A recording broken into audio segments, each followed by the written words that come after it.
Welcome to episode 10 of the Unvarnished Edit, where two friends talk about what it's actually like to live an adversity filled life.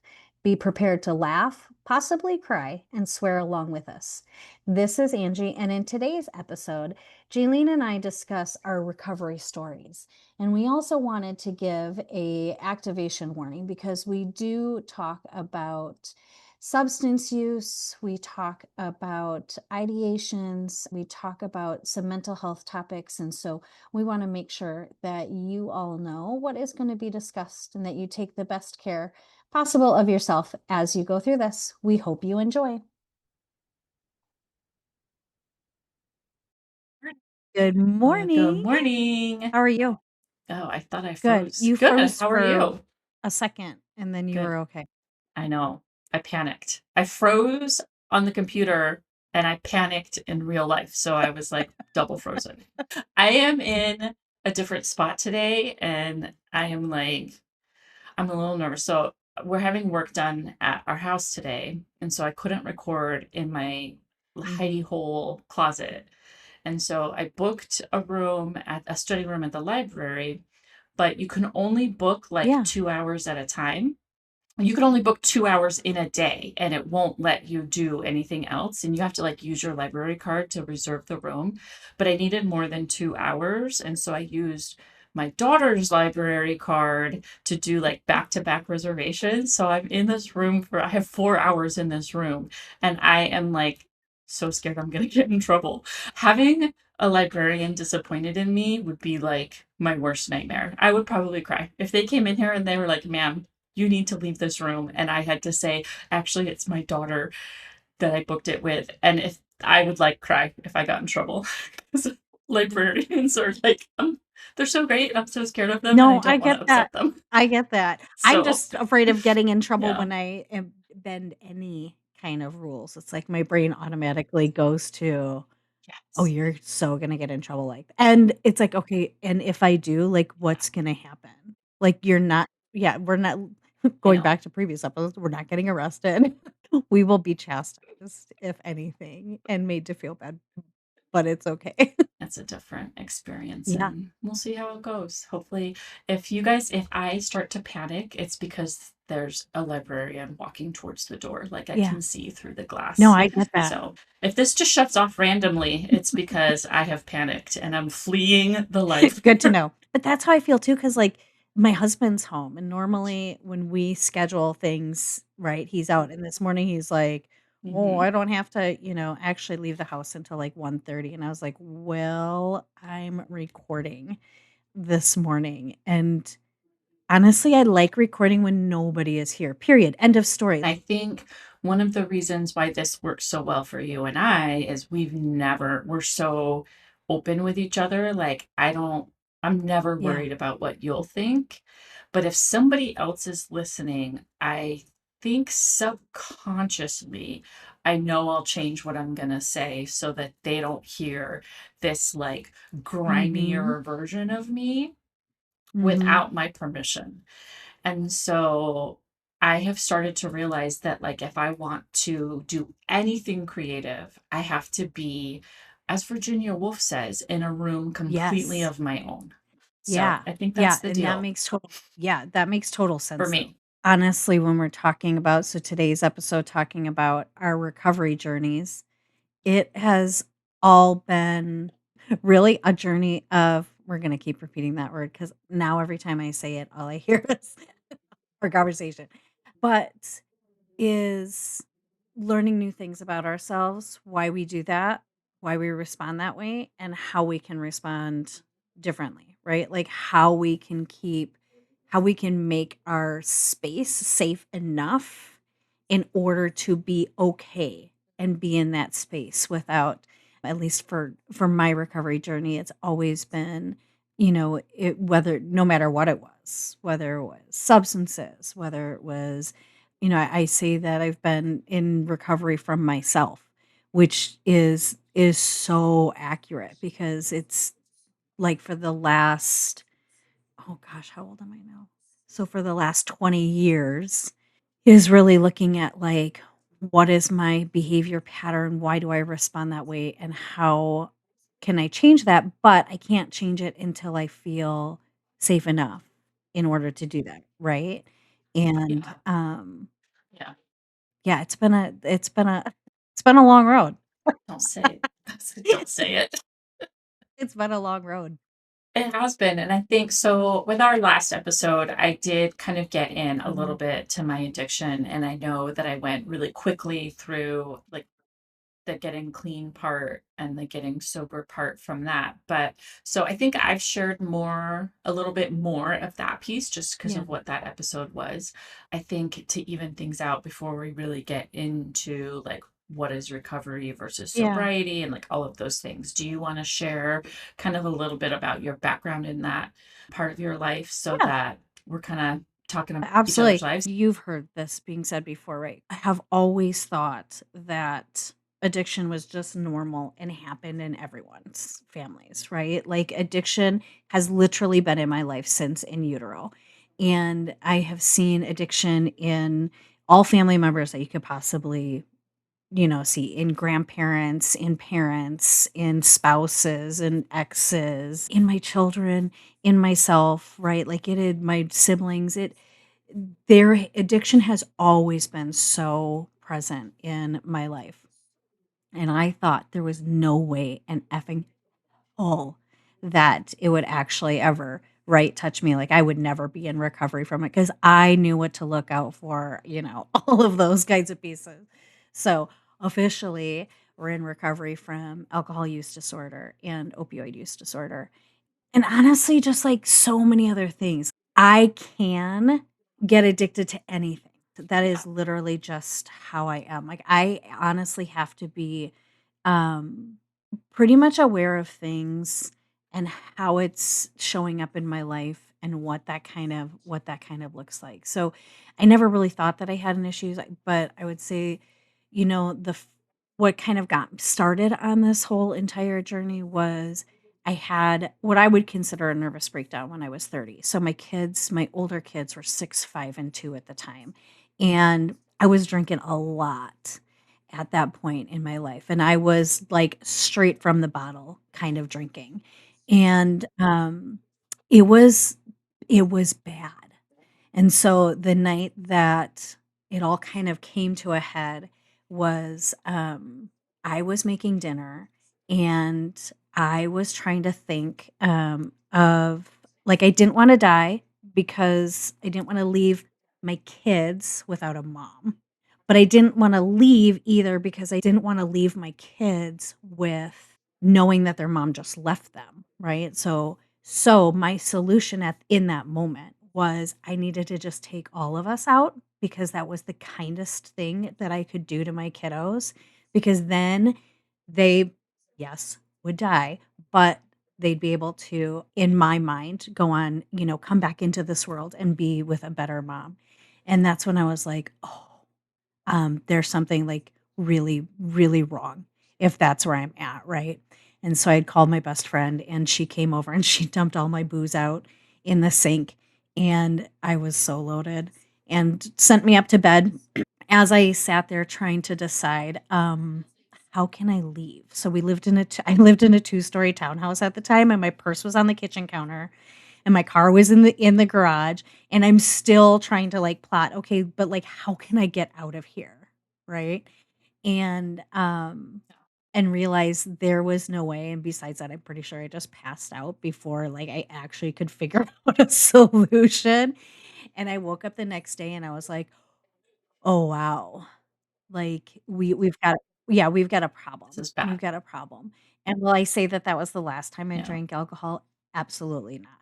Yeah, absolutely not. However, it was the very beginning of the kind of journey of realizing like I really do deal with addiction issues and what does that look like? And then with the opioid use disorder, I was sick for like 6 months while they were trying to figure out what was going on and I was prescribed opioids until they realized it was my gallbladder, got my gallbladder taken out. And kinda going back to the whole, like, I'm afraid of getting in trouble, I'm so glad I was like that. So even though I was absolutely addicted to opioids and would take them from others, right? And use whatever prescriptions I could find that people had in cabinets. I never took the step to getting a dealer, thank God. And I was like, I really have an issue with all things substances, right? Like it doesn't even make a difference what a substance is. I will do it with the gym. I will do it with eating. I will do it with not eating, right? There's like anything that fills that momentary need for Yeah. control in my perceived control in my life, I can take that to excess and to harm. Yeah. The way I like to frame my addictive behavior is I am actually addicted to not feeling Mhm. really big feelings. And whatever shows up that Mhm. helps me do that is Yeah. fantastic to me, right? And so that can be opioids, that can be alcohol, that can be my Mhm. cell phone, that can be harmful relationships. I do think a lot of people in addiction are Oh, avoiding absolutely. something, Absolutely. right? That's just like a Yeah. kind of a known thing, right?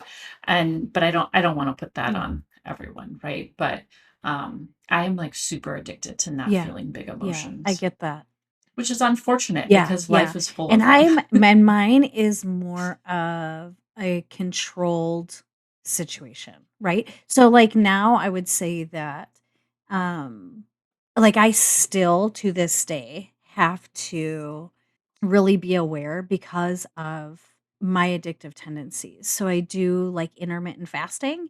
And this is really just to have this conversation of when we talk about recovery and when we talk about addiction and things, we tend to always go to this is substance use disorder, right? We very rarely talk about process addictions. There's so many different ones, but I think it's also what helps people identify and see and have compassion, right, for addiction. But I've been intermittent fasting for years. It's like one of the only thing that helps with my inflammation, but I have to have rules around it because I will go 22 hours. If I went 20 hours the day before, I will go 20 and a half, and I will just push it like I know that Yeah. about myself, right? I have to have rules around the thing. So like if I go to 18 hours one day, then I can't the next day. I have to go back to the 16 hours, right? That I can't do it more than 20 hours. And if I do it at 20 hours, I can't do that for a whole entire other week. It is the only way that I will not constantly compete with myself. And Yeah. it is all for it's all under this guise of control in doing something, right? And when I go to the gym, I can't work out longer than a certain amount. I'll be in the gym for 3.5, 4 hours. Like I have to write things down so that I can like go back and see. It really is it is all encompassing and honestly every single day Yeah. That's a lot. Doesn't, I mean, all of that like boundary creating and guardrails and it's like this your brain in the background is just constantly running Mhm. through the math, right, of how long did I fast yesterday, how long was I at the gym, how long, and you can see it becomes like Mhm. all consuming. It's like that's almost not an addiction, but that noise in your head is something that I would need a Mm. drug to escape from, Yeah. right? Like hearing you say all of that and all of like it's actually I feel a little Yeah. stressed out about it right now.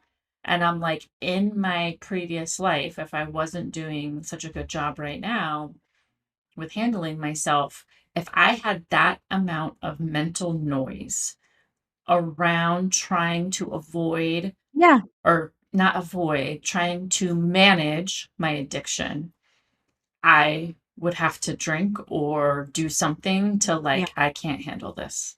Like, that's the big emotion. Even that is a Yeah. big emotion to me. Like, so I'm not sure if big emotion is the right word, but like that mental hacks you just Yeah. explained to me Yeah. is like, And holy that makes me shit, I feel would never, safe. I would be And drunk. that's like, I would be okay, we drunk. got this. Like we can do this for, for us. That's so funny. The solution Yes. to your pathology is a solution that would cause my Mhm. pathology to activate. And if that is like the nuance Yes. of addiction. You cannot, there is no Yep. general statement you can make. There is no general Yep. solution you can provide. It is so individual. It is, and it requires so much self Mhm. that like we are in this space and that we have done this and that we know so many other people that are in not only sober, Mhm. but they are in recovery Two because those are two totally totally different different things. things, Yeah. right? So why don't we talk about that? So right now, the way I think about that is I'm Mhm. always in recovery. I'm not always sober Mhm. because I do drink sometimes. And I want to talk about alcohol for in a little bit, but I am like for the rest of my life, I will be Yeah. in recovery, right? Is that how you think of those two words? Like how do you think of Yeah, sobriety versus sobriety, I just think recovery? of not using substances, right? Recovery Yeah, is a whole process of things. In my book, be in active recovery and still use substances. That's that whole like for sure. nuanced discussion on addiction, right? And I do kind of want to like level set here that I am coming from a position that I have worked in recovery for almost 20 years. So I've worked in inpatient residential. I had a nonprofit that did advocacy work. We did peer support work. We did homeless outreach. I work in prevention. I call it the entire spectrum of substance use Yeah, disorder. And so I've worked in a methadone clinic, right? I've worked in an abstinence-based recovery center. All I'm saying is I have a lot of experience in this realm, not only just personally, but also professionally. And yeah, understanding that it yeah. looks so different for each individual person, right? There are some people that they will never be able to use substances again. Personally, I will never use substances again, any of them, because I have realized that I can't. I really don't want to. My brain wants to. There are so many days that I'm like, "Oh, I wish I could have a drink today," or "I wish I could smoke." But I know what the after effects are, and I don't want those, right? Where, my husband's been in recovery from heroin use disorder and honestly, a marijuana use disorder since he was 19 years old and he's 60. And he knows that he will never ever be able to use THC again because it will start. It is his first love in his life. And that was the thing. But he can Yeah. drink alcohol and he does every once in a while. He doesn't do it very often, but he does. That was never an issue with him. He is absolutely like the epitome of recovery, right? He's like always continuing to work on himself. He's always continuing to hold himself accountable. One of the tricky things for me with addiction has been I didn't grow up Mm, around mhm, substance abuse at all. So I grew up in a mhm, very sober family, right? For mhm, religious reasons because it was against the mhm, religion of my family and they were very strict in adherence to their religion. And so I had no idea what it even looked like for someone to use alcohol appropriately and not appropriately. I had no concept whatsoever. There were no conversations about it whatsoever. It was just, we don't do these things, do not do these things. And so for me, it was like once I crossed that line and I did do those things, I had no yeah, idea what to do. I didn't know what was too much, mhm, where the line was, where I didn't have any guardrails whatsoever. My only guardrail mhm, was do not do it. And so I remember like in college when I started drinking, and I really just started drinking because everybody else was, and I had never even been taught mhm, how to say no, right? And so, or like that you could make up an excuse, but the thing was, I didn't know if I wanted mhm. to or not. It wasn't a decision I ever consciously made not to. And so I was like, well, I'm going to try it out. But what I did not know is that there is Mhm. addiction in my family. I remember finding that out when I was much older, and I was like, that I think I should have Yeah. known that when I was younger. I feel like someone should have said to me, "Hey, we need to be careful. We Mhm. have this in our family." And it was just no conversation whatsoever. And so I have always been probably like, I probably went so far the other way where talking to my kids about, um, this is what addiction looks like. This is what's in our family. But the trickiest thing for me about addiction is this is all just to say that you never know until you Absolutely. start You using don't. it. You And never know. that's the whole entire thing. Like, I was raised exact opposite because, and for those of you who are listening and you Hmm. have experience with Wisconsin or live in Wisconsin, drinking was the absolute norm, and it still is the absolute norm. Like, Yeah. everybody drinks, and you drink at any time. It's 5 o'clock somewhere, and that is, what I grew. It did not make a difference if it was the morning. It did not make a difference. There were no parameters around it. Everybody did it. And the thing with addiction is the vast majority of people can do that and not develop alcoholism, right? And Yeah. why would we Yeah. think that we would be the Yeah. the minority that would develop a substance use disorder from it? And that's all substances, right? The majority of people, 75% of people, can use opioids responsibly. 75% of people. So why would we think that we would be part of the 25%, right? And even with all the knowledge and what it looks like and all of those pieces, you still don't know if that's gonna be you, right? If not, but the same Yeah. thing with process addictions. Like, you have to eat. If you have an eating disorder, right? If you have disordered eating, it's Yeah. not like you can just stop altogether, because that is the substance of choice for your system, right? You have to figure out how to live while doing it, live within that. And I think that is the tricky part of addiction, because you can talk to your kids till you're blue in the face. My kids know that statistically, if you wait until the age of 21, Hmm. the chance to even try any substances, the chance of developing an addiction drops by 80%. But who waits until 21 before you introduce any substance into your system, right? And so it's kind of like that. It's still that whole entire conversation of, like, even if you see it, even if you know what that looks like, you still don't know what that looks like and how that is presenting in you until you're already in it. Yep. You're in it. Till you're in it. Which leads to the question of, like, I think about this with alcohol a lot. Like, and eating is a good example too. Like, prescription drugs, it's clear cut, right? If you're using a prescription drug outside of the Yep. directions on the bottle, Yep. you're Yep. abusing it. So simple, right? That is just like a clear cut definition. Um, but alcohol is like, how do you where is the line of, like, this is a problem, this is not a problem? And I know for me, alcohol is still a struggle, because I enjoy drinking. And what I have learned is that, because I obviously didn't drink while I was incarcerated. I mean, I did twice. Yes. So you can get alcohol in prison. I was sober that whole time. And I came home and I didn't drink when I got home Yeah. for like over a year. And I don't remember why I started.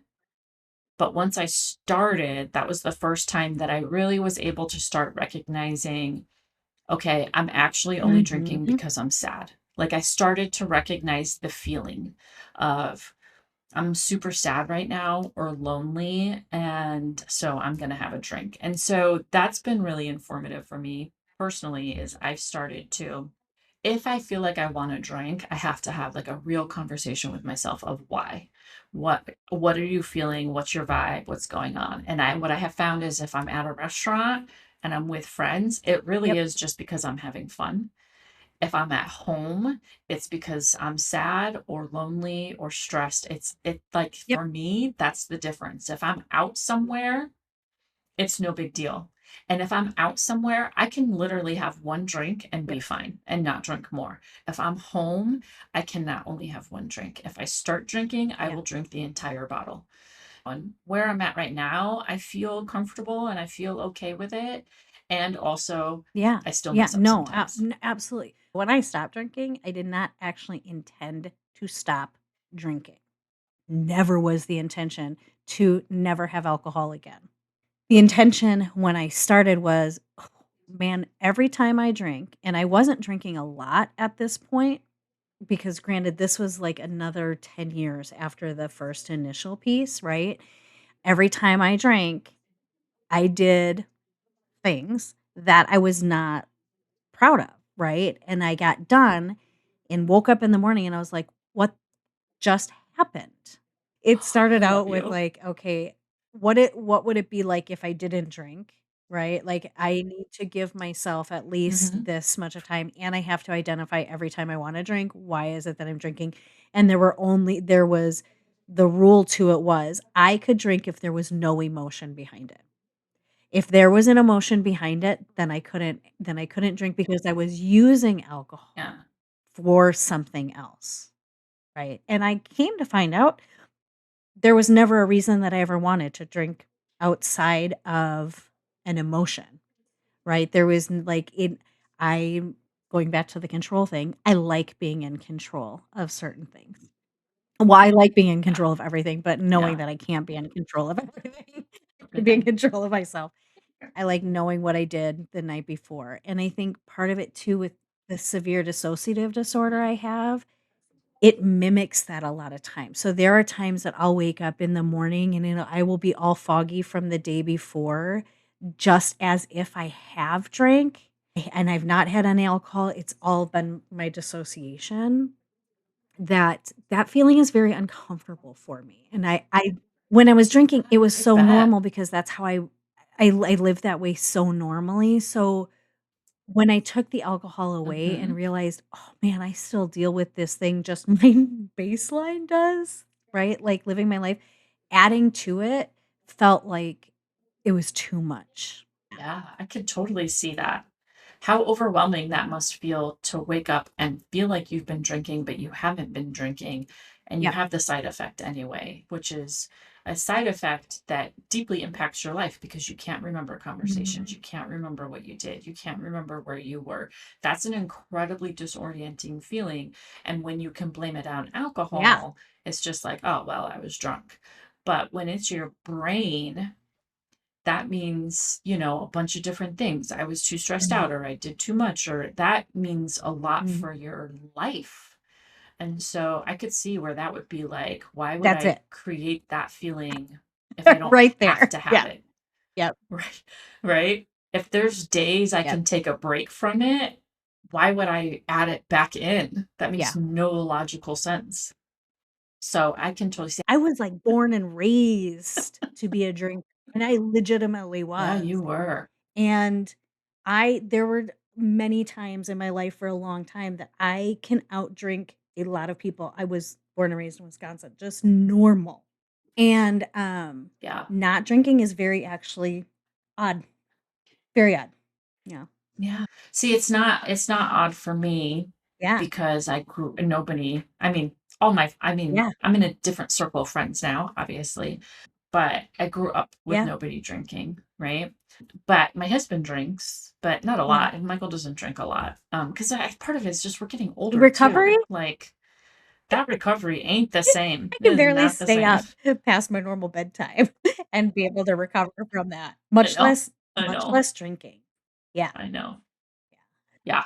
So, I mean, we focused a lot on the addictions that you and I are familiar with, right? Obviously, because the way I think about it of like I'm Mhm. addicted to not feeling these feelings and you're addicted to being in control and anything can fill in Mhm. that gap, right? Part of the conversation in for me in recovery is this interesting thing of because I've done so much work on managing my emotions, which Yeah. is really my big Yeah. problem, quote unquote problem, my big struggle. The drive is just really not there. And that's like the Yeah. recovery piece of it, right? Like I can be around opioids and not Yeah. think, "Oh, I need Yeah. one." Right? It's not I Yeah. don't like Yeah. being around them, right? But, like, Michael Yeah. my husband takes Ambien, but I don't take it, and there's been a couple times where I'm like, "I'm so tired, I really need sleep, I'm gonna ask him for an Ambien," and I'm like, "No, you actually Yeah. don't need that to sleep. You can take a melatonin Yeah. and you Yeah. will sleep really good," right? Yep. And then it's fine. It's and part of that is because there's no emotion behind it, I'm just trying to sleep. But it's been really interesting for me to realize in myself that never crave Percocet. I Really? never Yeah. want to I Yeah. don't at all. I would never allow Right. a doctor to prescribe them to me. I'm Yeah. never going to test myself. I don't have a Yeah. desire to test myself. Um but I do not miss them. I do not crave them. Yeah. For me, the addiction really was escaping my emotions. And once I got into a place where I Yeah. could start learning that and gaining the ability to handle my emotions, it was just like, oh, well, I don't need these anymore. I Yeah. don't know when it switched over, but I know there's been a couple times in recent years where people have said, like, in a sense of trying to make sure that I'm okay, they've said, Yeah. hey, we've got this in the house or this in the house. And Yeah. I'm like, Yeah. whatever. Like, thank you for telling me, but I'm fine. Like, I appreciate knowing, and it helps me that you know that I know because there's Yeah. accountability in that, right? Um, but Yeah. okay, Yeah. I'm fine. It's that's like what recovery. Yeah, recovery to me is actually it has nothing to do with substances, and I think it's probably because I have so many process addictions, right? Recovery to me means that I am not using anything to escape what I'm currently Okay, feeling. That I'm like feeling my feelings and okay, I'm moving through hard times. I'm asking for support. Like the things that I didn't do when I was using, right? Because sometimes even like not asking for support was that whole addiction to having the control in my life that I was the one doing everything, right? When I think about recovery, I think about being able to be present in my daily life, although it is hmm. hard as most of the time. I don't compare myself. I'm not saying this in a comparison way to you, but I do when I think about you and I and where we're at in like our Yeah. long road of healing, etc. You're in further ahead of me, right? I don't mean that in any type of way other than just Yeah. I'm later to it. When you say that you're in recovery from yourself, that resonates with me in the sense that right now, the last, I would say, 4 to 6 months have been Mhm. very different. I finally was able to get to a point where I was able to recognize, oh, wait, I'm a grown up. I can change some of these things. I'm Mhm. in charge of me. So I think I'm in this phase now where I am starting to Mhm. recover from myself. And by that, I mean undoing all of the rules and regulations I had before, undoing the things that I've done because Mhm. I'm a people pleaser. Mhm. Look, right? Like I'm starting to become Mhm. more myself by no longer arguing with myself. Does that make sense? Absolutely.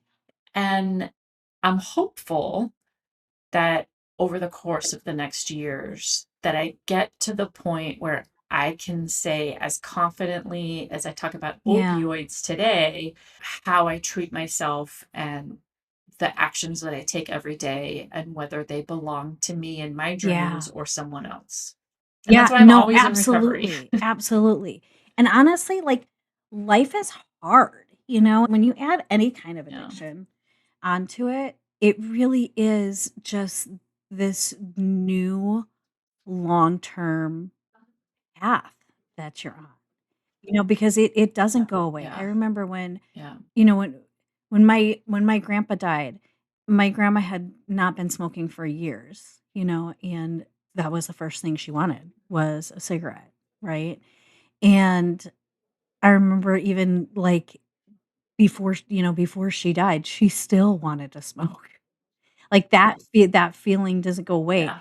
and for a lot of us with a substance use disorder, the cravings and the desire are still there, and they will be there long term. Todd and I talk about it regularly. I just know that there are certain times that, like, I can have it in the house and it's totally completely fine, and I can't. Like, I had a really rough period about 3 to 4 weeks ago, and it was bad. Like, the ideations were real strong. Ideations is something that I deal with every day, so that's a normal piece for me, but they were just really bad at that point, and I had a lot going on, and I texted him, and normally there's vodka in our bathroom, and it's his, and I was like, "I need you to move it to where I don't know where it was." And it's not even that I was like, "Oh, I'm going to absolutely drink it." I didn't know if I wasn't going to. Does that make sense? And so I was like, Yeah, yeah, and I you was like, didn't wanna have I to gotta think take about this it. out." Like, if Yeah, you where it's Mhm. not even an option for me. I just said to Jason last week when we were driving to school, I said, "Oh, I think I'm gonna start smoking again." And he's like, "Why?" No, well, because I just really want to. Just really like We've been having that same smoking conversation at our house because Michael yeah. always smoked, but he's quit and he's like, "It needs to Yes. come back. I'm tired of, like," he and I've seen news articles talking about people wanting It's to super start stressful smoking right now, again. like, life is just Like, really hard, and that takes that yeah. edge. And I think the vibe of the article was life Yeah. sucks anyway. So I'm just gonna have the cigarette. And I don't even smoke. And even I'm like, yeah, Right. man, maybe we Right, it should. is I've never yes, been a yes, because smoker. there's a lot going on, right now, so yeah, so Mhm. will we is recovery a lifelong thing? Absolutely, but I also look at it as kind of a learning thing, and, if I can look at recovery as not the removal of substances or the removal of something that I enjoy and that works in the moment, and I look at recovery as, like you were saying, like being good with myself and enjoying Yeah. the life that I have and looking forward to the future. I that is a lifelong thing, right? Like I hope I always am in that Yeah. space. Yeah. Yeah. That's so pretty. That made me a little emotional. It made me think of this quote I saw recently, and I've said it at a couple trainings. I stopped saying it because when I said it everyone really emotional, and it was like adding too much Yeah. emotion to the room. But it was every coping skill comes from a lack of Yeah. nurturing and love. And if I think about addiction in those terms, Mhm. it's so true for me. And that doesn't necessarily mean, other people. It's a lack of nurturing and love Mhm. for myself.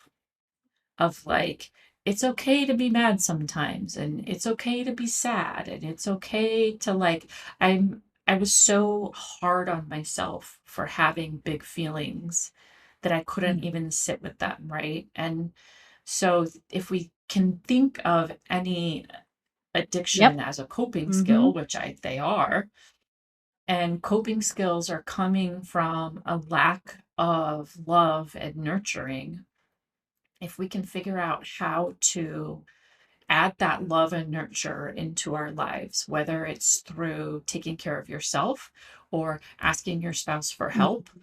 or, any way, I don't think that's the prescription for addiction, but it's Mhm. definitely part of it. It's definitely going to make recovery and sobriety more Mhm. acceptable if we're getting some form of nurturing and love in the spot that we need to cope with, in the spot that Yeah. requires the coping Yeah, skill. absolutely.